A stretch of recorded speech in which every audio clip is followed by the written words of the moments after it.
बिस्मिल्लाहिर्रहमानिर्रहीम। अस्सलामुअलैकुम। डेली नए वाक़यात सुनने के लिए हमारा चैनल सब्सक्राइब करें। हज़रत उमर रज़ी अल्लाह अन्हु के दौरे खिलाफत में एक बूढ़ा शख्स इस्लाम कबूल करके तालबी बना। इसने अपनी सारी जिंदगी गाना गाते गुजारी थी। इसकी आवाज़ बड़ी सुरीली थी। जब वो गाता तो लोग इसकी आवाज़ सुनने के लिए बेकरार रहते थे। सैकड़ों लोग इसका गाना सुनने आया करते थे और इसकी आवाज़ पर अपनी दौलत निछावर किया करते थे। इस तरह इसकी आमदनी खासी अच्छी थी। इसकी कोई औलाद ना थी और बीवी भी फौत हो चुकी थी, इसलिए वो बेफिक्री की जिंदगी गुजार रहा था। जब वो बूढ़ा हो गया, इसके दांत गिर गए और इसकी आवाज में वो पहले जैसी ले सुर ना रही, तो लोगों ने इसका गाना सुनना छोड़ दिया। इसका जरिया मुआश खत्म हो गया, यहाँ तक कि वो भीख मांगने पर मजबूर हो गया। इब्तदा में कुछ लोग इस पर तरस खाकर इसे खाना खिला देते, मगर कब तक। जब नौबत फाकों तक पहुंची तो वो अपने हसीन माजी को याद करके रोता रहता। एक दिन जब भूख की वजह से इसकी हालत गैर हुई तो वो जन्नतुल बकी में आया और एक जगह बैठकर अपना हसीन माजी याद करके रोने लगा। वो अल्लाह ताला से गिरिया वजारी करने लगा, ए अल्लाह, जब मैं जवान था तो ये लोग मेरी आवाज के दीवाने थे।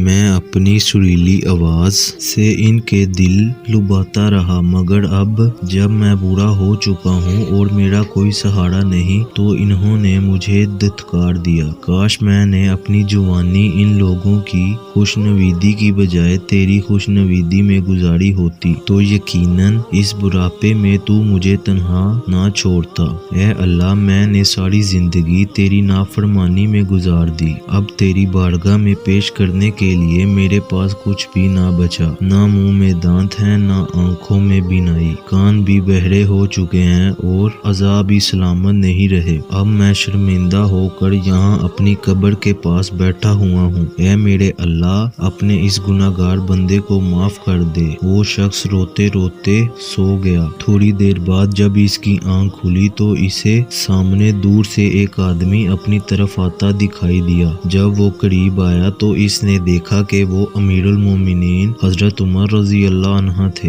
इन्होंने सर पर कुछ उठाया हुआ था। वो बूढ़ा शख्स डर गया कि हजरत उमर रजी अल्लाह अन्हु तो मुझ जैसे लोगों की कोड़ों से दरगत बनाया करते हैं, अब यकीनन मेरी शामत आ जाएगी। हजरत उमर रजी अल्लाह अन्हु इसे देखकर आगे बढ़ गए। कुछ आगे जाकर लौटे और इस बूढ़े शख्स के पास आकर बैठ गए। वो शख्स डर गया कि अब मेरा क्या होगा, मगर हजरत उमर रजी अल्लाह अन्हु ने इसके पास बैठकर अपने सर से गठरी उतारी और नीचे रख कर इसे खोला। इसमें खाना था। हजरत उमर रजी अल्लाह अन्हु अपने हाथ से खाना इस बूढ़े शख्स को खिलाने लगे। इस शख्स ने अर्ज की कि ए अमीरुल मोमिनीन, आपने इतनी तकलीफ फरमाई कि मेरे जैसे शख्स के लिए खुद खाना उठा कर लाए हैं और अब अपने हाथों से मुझे खाना खिला रहे हैं, इसका क्या सबब है? हजरत उमर रजी अल्लाह अन्हु ने फरमाया, आज मैं दोपहर के वक्त कुछ देर आराम करने के लिए लेटा।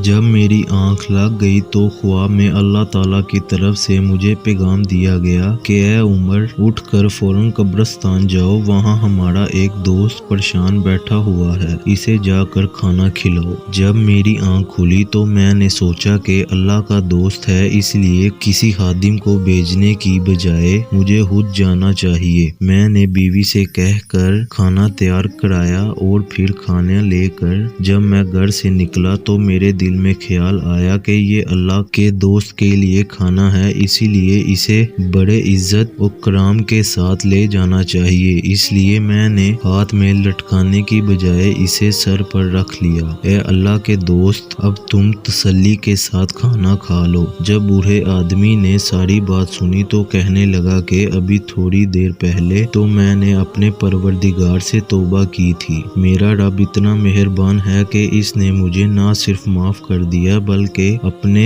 दोस्तों में शामिल कर लिया। अल्लाह ताला की इस अता गफूर दरगुजर को याद करके वो बूढ़ा आदमी ज़ारो कतार रोने लगा और वहीं रोते रोते हजरत उमर रजी अल्लाह अन्हु के सामने इसकी जान निकल गई।